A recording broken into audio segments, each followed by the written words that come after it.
குரு பகவான் எப்போது வந்தால் என்ன பலன் கிடைக்கும்? வாருங்கள் தெரிந்து கொள்ளுவோம். குரு திசை ஒருவருக்கு நடைபெற்றால் ராஜாவின் திசை நடப்பதாக கூறுவார்கள். வலுப்பெற்று அமைந்த குரு திசை ஒருவருக்கு இளமையில் நடைபெற்றால் அவர் கல்வியில் சாதனை மேல் சாதனை செய்வார். திருமண வயதில் நடைபெற்றால் சிறப்பான மன வாழ்க்கை, தொழில் ரீதியாக மேன்மை, பொருளாதார உயர்வு ஏற்படும். இறுதி காலத்தில் நடைபெற்றால் புத்திரர்களால் உயர்வு, சமுதாயத்தில் பெயர், புகழ் உண்டாகும். பலமிழந்து அமையப்பெற்ற கிரகங்களின் மீது குரு பார்வை இருந்தால் அவற்றின் தோஷங்கள் விலகி பலமுள்ளதாக மாறிவிடும். குரு தனித்து இருப்பது நல்லதல்ல. குரு நின்ற இடம் பாழ் என்பார்கள்.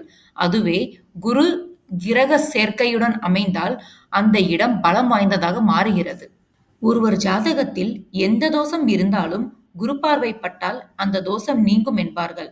அதாவது ஒருவருக்கு திருமணத்தில் தடை இருந்தால் குரு பார்வை படும்போது தடை நீங்கி உடனே திருமணத்தை நடத்தி தருவார். ஜாதகத்தின் விதியையும் மாற்றும் வல்லமை குரு பகவானுக்கு மட்டுமே உள்ளது. எனவேதான் திருமணத்தில் குருபலம் வந்துவிட்டதா என நன்கு அறிந்த பின் திருமண முயற்சியில் ஈடுபடுவார்கள். குருவின் பார்வை கலஸ்திரஸ்தானத்தில் வரும்போது திருமண வயதில் உள்ளவர்களுக்கு அந்த காலகட்டத்தில் நிச்சயம் திருமணம் கைகூடி வரும்.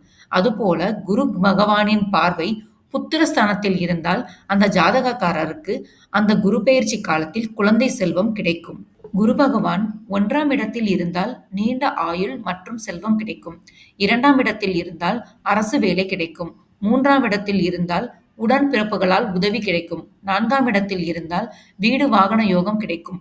5ஆம் இடத்தில் இருந்தால் புத்திர தோஷம், பெண் குழந்தைகள் தோஷம் நீங்கும்.